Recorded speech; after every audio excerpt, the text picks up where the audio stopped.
বন্ধুরা, মাধ্যমিক শেষ করে এবার যারা 11-এ উঠবে এবং যারা স্বপ্ন দেখেছে যে যারা সায়েন্স নিয়ে পড়বে, তাদের জন্য এই ভিডিওটা।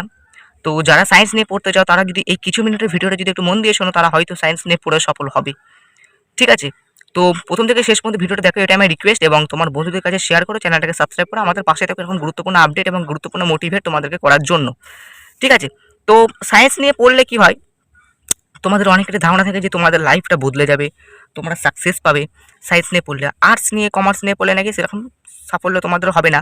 তো তোমাদেরকে বলে রাখি যে 35% নম্বর পেলেই কিন্তু তোমরা সায়েন্স নিয়ে পড়তে পারবে, এবং সায়েন্স নিয়ে পড়লে তোমাদের যে দিক, তোমাদের যে চাকরির যে পথটা, সেটা কিন্তু অনেক বেশি থাকবে। তোমরা কিন্তু অনেক লাইনে তোমরা কিন্তু কাজ করতে পারবে। সেটা শুধুমাত্র সায়েন্সের ক্ষেত্রেই কিন্তু সম্ভব। তো সায়েন্সের মেনলি দুটো বিভাগ আছে। এক ধরনের পাবলিক আছে, যারা ইঞ্জিনিয়ারিং হতে চায় তাদেরকে কিন্তু কম্পিউটার সায়েন্স নিয়ে পড়তে হয়, এবং যারা ডাক্তার হতে চায় তারা কিন্তু বায়ো সায়েন্স নেয়। তো তোমরা অনেকেই আছো সায়েন্স নিয়ে পড়তে চাও, কিন্তু তোমরা ফিজিক্স কেমিস্ট্রিতে কাঁচা। ফিজিক্স কেমিস্ট্রি ক্লাস 9-10 ভালো করে পড়োনি, তাও তারা জোর করে সায়েন্স নিতে চায়। এরকম 3 ধরনের পাবলিক আছে। এক ধরনের পাবলিক যারা হয়তো সায়েন্স নিয়ে পড়লে ভালো, মানে যারা সায়েন্সে খুবই ভালো। 2 নম্বর, যারা পরিবারের চাপে, স্যারের চাপে, সমাজের চাপে তারা কিন্তু সায়েন্স নিচ্ছে, তাদের অন্যদিকে খেয়াল, কিন্তু তারা কিন্তু জোর করে সায়েন্স নিচ্ছে।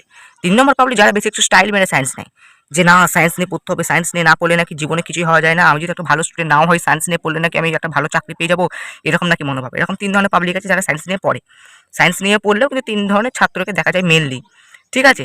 তো আদৌ কিন্তু তারা জানে না, আদৌ কিন্তু তারা সায়েন্স নিয়ে সায়েন্সের এজটাও জানে না, সায়েন্সের এজটাও কিন্তু তারা জানে না, তাও তারা সায়েন্স নিয়ে পড়ে। ঠিক আছে? তো এবারে সায়েন্সের মেনলি দুটো ভাগ, সেটা হচ্ছে একটা হচ্ছে কম্পিউটার সায়েন্স, একটা হচ্ছে বায়ো সায়েন্স। তো কম্পিউটার সায়েন্স নিয়ে পড়তে গেলে তোমাদের মেনলি থাকবে যে বিষয়গুলো, সেটা হচ্ছে ফিজিক্স, কেমিস্ট্রি, আর তোমাদেরকে ম্যাথসটা সাথে নিতে হবে।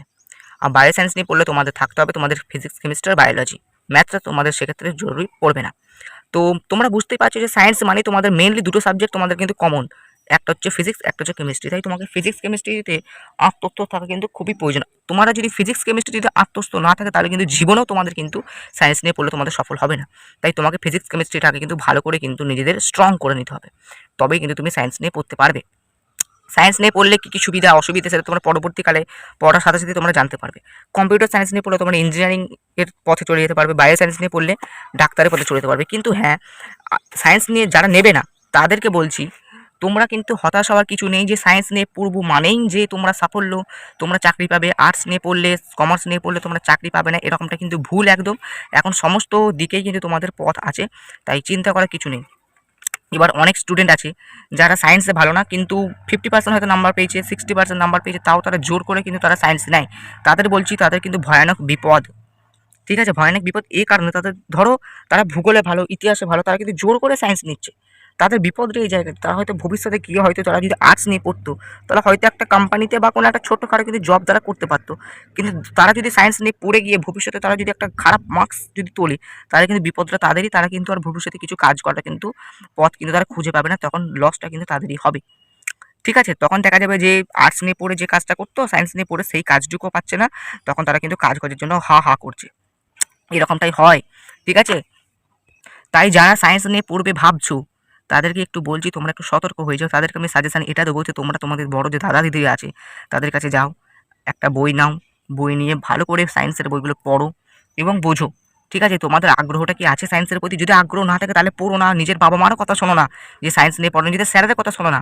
কারণ অধিকাংশ স্যার এমন হয় না, ধরো তুমি একটা ফিজিক্সের স্যারের কাছে গেলে, যে বলছি স্যার কী নিয়ে পড়লে ভালো হয়, সে একদম গ্যারেন্টি সহকারে বলছি 90%, 99% মানুষ এটাই বলবে যে তুমি সায়েন্স নিয়ে পড়ো, কারণ তাদের ওটা বিষয়। আবার তুমি ধরো একটা ইতিহাসের স্যারের কাছে গেছো, সে তোমাকে সায়েন্স নেবে না, আর্টস নিয়ে পড়ো। সায়েন্স নিয়ে পড়লে দেখ খরচাও বেশি, আবার তোকে খাটতেও হবে বেশি। তাই থেকে ভালো আর্টস নিয়ে পড়ো, একটু খোলামেলায় থাকবি, বন্ধুদের সাথে আড্ডা মারতে পারবি, এরকম বলবে। কিন্তু আগ্রহটা তোমার, বিচারটা তোমার। তুমি তোমার নিজের বিচার বুদ্ধি দিয়ে তুমি যাচাই করো যে না তুমি সায়েন্স নিয়ে পড়বে নাকি আর্টস নিয়ে পড়বে। সায়েন্স নিয়ে পড়লে তোমাদের দিকটা বেশি থাকবে, আর্টস নিয়ে পড়লেও তোমাদের দিক বেশি থাকবে, কিন্তু তোমার আগ্রহ কোন দিকে। মেনলি আমার এই ভিডিওটা সায়েন্সের ছাত্রদের জন্য বানানো হচ্ছে। তোমরা সায়েন্স নিয়ে পড়ছো আদৌ কি ভাবছো, নাকি না ভেবেই তোমরা বলে দিলে না সায়েন্স নিয়ে পড়বো, তুমিও সায়েন্স নিয়ে পড়ো। অনেকে আছে যে নিজের বন্ধু সায়েন্স নিয়ে পড়ছে বলে আমাকেও সায়েন্স নিয়ে পড়তে হবে, এরকম একটা মনোভাব, যে না আমার বন্ধু সায়েন্স নিয়ে পড়ছে, তোকেও সায়েন্স নিয়ে পড়তে হবে। এরকম একটা বাবা মাও সেরকম হয়েছে। বাবা মারা বলবে যে না দেখ ওর ছেলে সায়েন্স নিয়ে পড়ছে, তোকেও সায়েন্স নিয়ে পড়তে হবে। তার জন্য কিন্তু ছেলে জোর করে সায়েন্সের বিষয়টা কিন্তু চাপিয়ে দেয়। এটা করো না। বিচার বুদ্ধি তোমার, নিজে চিন্তা ভাবনা করো। কারণ কষ্ট পেলে তুমিই কষ্ট পাবে, পরে যদি তুমি একটা খারাপ মার্কস করো তাহলে কষ্টটা তোমার বেশি হবে।